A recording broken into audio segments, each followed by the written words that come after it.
Many people have reported success in taking high doses of iodine to treat thyroid problems and also to treat other conditions including breast lumps, prostate problems, irregular heartbeat and even allergies. However, this is a complex and controversial procedure. Although iodine has been used since the early 1800s to treat a whole range of medical conditions, the high-dose iodine protocol was developed just a couple of decades ago and is not widely known or understood. First of all, it's essential that you do some background reading before you embark on this treatment and/or consult with an iodine literate practitioner. Most conventionally trained doctors are unaware of the high-dose iodine protocol, and if they are, there's a high chance that they don't approve of it. The website Breast Cancer Choices has a list of practitioners that meet their criteria of being iodine literate. I know of only one iodine literate UK practitioner, Dr. Sarah Myhill, who is based in Wales. However, her website says that she is currently not accepting new patient consultations due to her heavy workload. If you can't find an iodine literate practitioner, be sure to read up on the subject before you start, because if you go about it the wrong way, it probably won't work for you. This procedure can take a bit of trial and error, as there are so many different types of iodine deficiency problems. The procedure did work for me, thankfully. I didn't find an iodine literate practitioner, but I did do a lot of research into the subject before I started taking the high dose iodine. And even then, I faltered because it was taking longer than I'd expected to get some results. I halved the dosage of iodine on the advice of an online forum, but instead of improving my symptoms, it set me back considerably. Having said this, I do recommend that you join an online forum if you're embarking on this protocol. Although you may occasionally get advice that doesn't work for you, you'll also get a lot of great advice, and you'll be able to learn from the experiences of others who've been through this treatment or who are going through it at the moment. I recommend joining the iodine support group Lugol's Iodine and the Iodine Workshop. Both of these groups are on Facebook. Ideally, you should really try to establish whether you actually do have an iodine deficiency problem. This is not an easy thing to do, and in my own case I had to rely on detective work, taking all the symptoms I had into consideration and doing some skin patch tests, which are generally seen as unreliable. Some practitioners offer urine tests to test for iodine levels. David Brownstein MD believes this form of testing is unreliable, and along with co-investigators into the high-dose iodine protocol, he developed an iodine loading test that involves measuring the iodine excreted in the urine over 24 hours. Other practitioners offer hair mineral analysis to measure iodine levels. I did several skin patch tests to gauge my iodine levels. This is where you paint a square of tincture of iodine, which must never be ingested, or of Lugol's iodine in liquid form onto the skin, usually on the arm, belly or inner thigh, and monitor how long the yellow colour remains visible. The theory is that the faster the iodine colour disappears from the skin, the more iodine deficient is the person tested. In general, if the yellow iodine colour has faded after 8 hours or when you get up the next morning, you are considered to have an iodine deficiency. If the colour is still there 24 hours later, you probably have nothing to worry about. However, the test is considered to be unreliable due to several factors, including iodine's tendency to evaporate. But along with this, I also had several symptoms of hypothyroidism, even though a blood test from my GP suggested that my TSH levels, or thyroid stimulating hormones levels, were well within the normal range. I've read that blood tests to establish TSH levels can also be unreliable, as these levels can fluctuate during the day. And in addition to this, my physical fitness levels had plummeted. I used to run regularly, doing a 5k park run every weekend and also enjoying 10k run events. However, I had to give it up when I was running my business, as I was working very long hours and on my feet all day. When I tried to get back into running, I found it impossible to maintain the stamina to do more than 20 minutes at a time. If I pushed myself to do more, I would get a crash where I'd be too exhausted to do any exercise for several days. I got into long distance walking instead, but my pace was quite slow, and when I tried hill walking, which I'd previously loved doing, I would get really tired and out of breath. I started to get really exhausted, and I was sleeping 9 or 10 hours a night. I really noticed this after I closed my business in 2015. I initially thought it was because I needed a good rest. I had a trip to Costa Rica already booked, and I spent 4 weeks mostly relaxing and eating mainly big salads, rice, beans and fruit. Yet when I got back home, I was just as tired. And for months afterwards, I continued to feel very tired and to need 9 or 10 hours sleep a night. My weight increased rapidly, even though I was eating a relatively healthy diet with lots of fruit and vegetables. I put on 28 pounds, and every weight loss strategy I tried failed. Before all this started, I used to find it quite easy to lose weight. My resting pulse rate was very low, generally 50 beats a minute. 20 years earlier, I'd had my resting pulse rate tested when I was enrolling in a gym, and at that time it was found to be 78 beats a minute. A low resting pulse rate can be a sign of high physical fitness, but that was certainly not the case with me. When I first started to suspect that I might have an iodine deficiency, and this was after I'd tried various other treatments to no avail whatsoever, including taking adaptogenic herbs, I decided to start taking lower doses of iodine tablets, the recommended doses, in the form of kelp tablets, 150 micrograms every day. I did this for about 6 weeks with no benefits whatsoever. I was also doing a lot of online research into my symptoms, and that's how I came across the high dose iodine protocol. I did a lot more online research, and I read Lynn Farrell's book and Dr. David Brownstein's book on iodine before I embarked on the treatment. When I started the treatment, I closely followed their advice. I started on a dose of 12.5 milligrams of iodine every day for the first week, doubling the dose each week for 4 weeks. At that time I was taking Iodirox, which is similar to Iodorol. This is basically Lugol's iodine in tablet form. In week 2, I took 25 milligrams of iodine. In week 3, I took 37.5 milligrams, and in week 4, I took 50 milligrams, and that's the level I stuck with.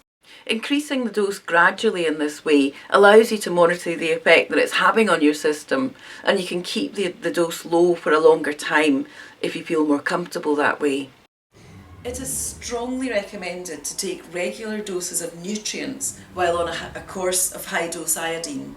These nutrients, known as companion nutrients, are believed to help alleviate the detox symptoms that are common in the early stages of taking high-dose iodine when toxic halogens are dislodged and released into the bloodstream.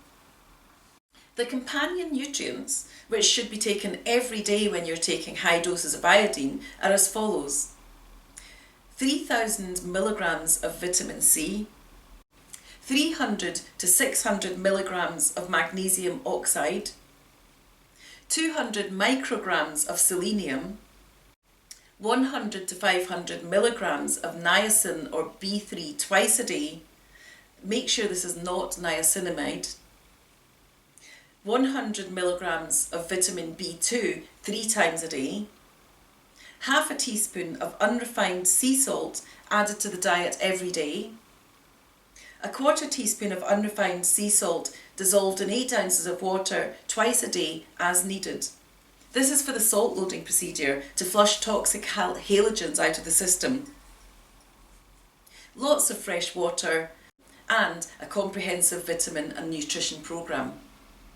When I developed my symptoms of subclinical hypothyroidism, I was already eating a diet very high in fruit and vegetables. And because of that, I was already getting high levels of magnesium. So I decided not to add the extra magnesium in tablet form. I didn't notice any negative effects from doing this. You can get an idea of how much of each nutrient you're consuming every day by inputting details of the food you consume into a diet analyzer like Chronometer at chronometer.com. I did take the 3,000 milligrams of vitamin C, even though I was already getting at least the recommended daily amount of 210.4 milligrams of vitamin C in my diet, because clearly a very high dose of vitamin C was recommended.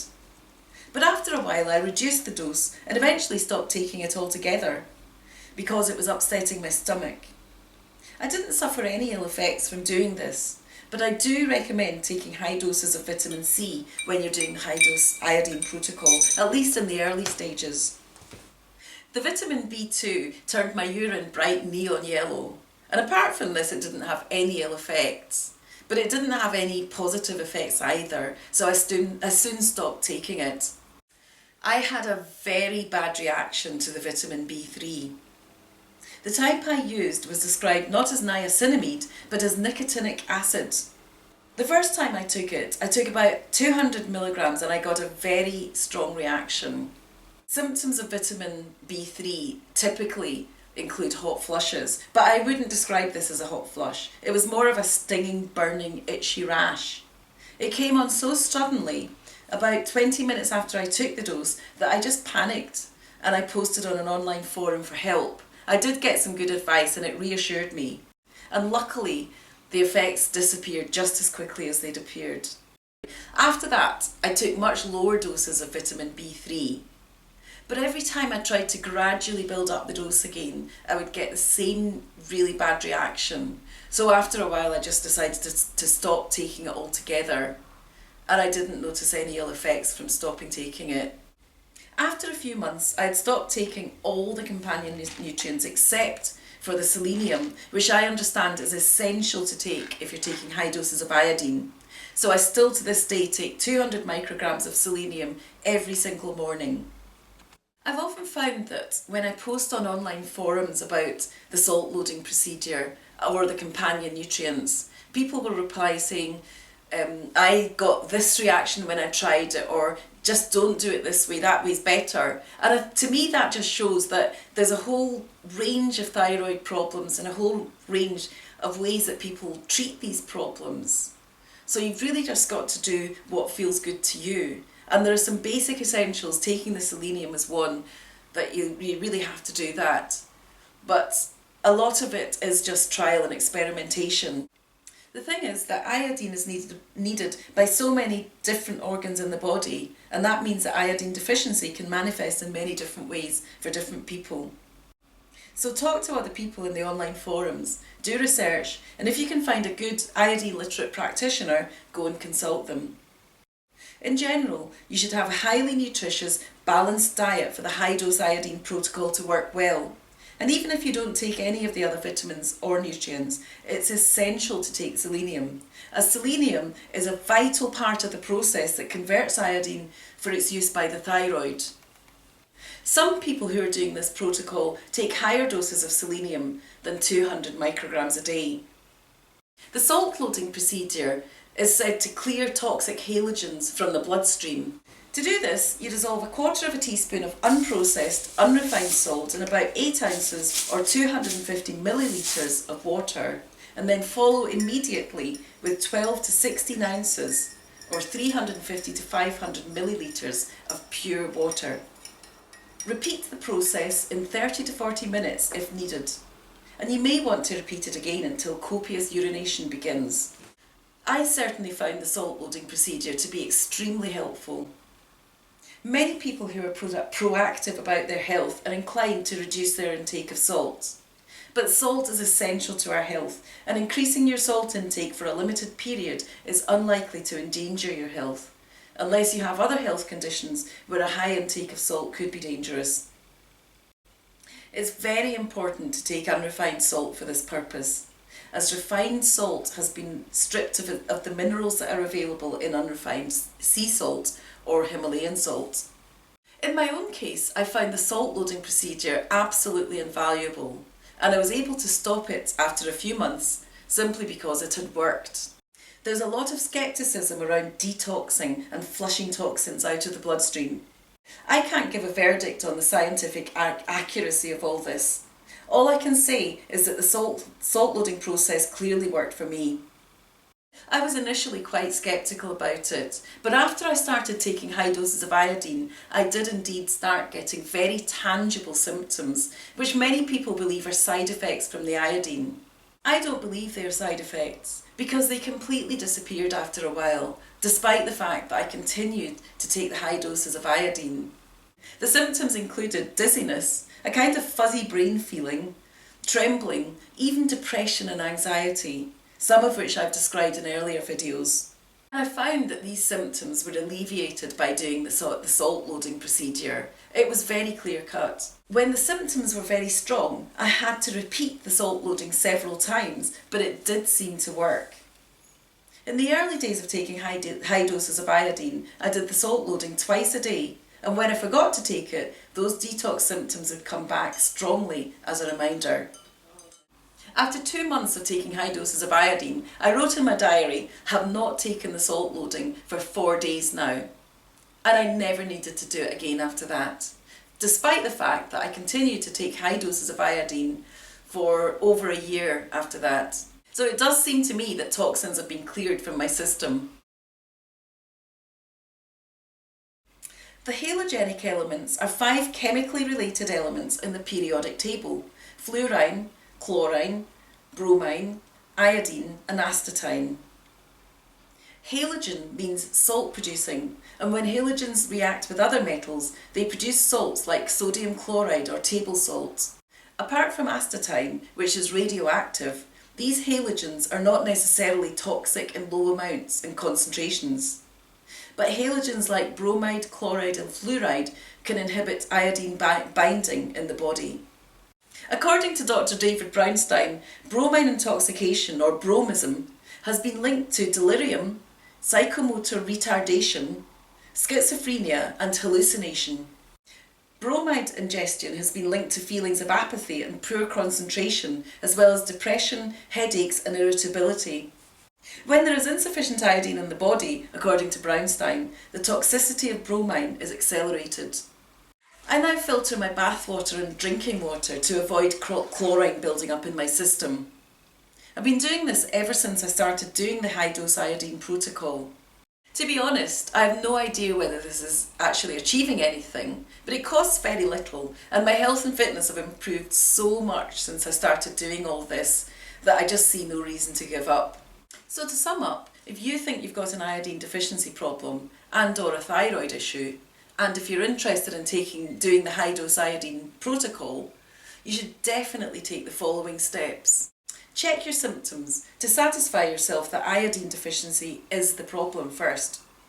Taking high doses of iodine can be risky, as too much iodine can be harmful. Get a blood test done to evaluate your thyroid stimulating hormone levels and T4 levels. Get an iodine loading test. Check your resting pulse rate and your basal body temperature. You should do this 3 times a day. If you can, consult an iodine literate practitioner. Read and consult the books by Lynn Farrell and Dr. David Brownstein, and do as much research as you can into the high dose iodine protocol. Join online forums about the high dose iodine protocol and ask other people who have done this or who are doing it about their experiences. My energy and fitness levels have soared since I beat my subclinical hypothyroidism by doing the high dose iodine protocol, and I've lost 25 pounds in weight. I'm now starting to reduce my daily intake of iodine.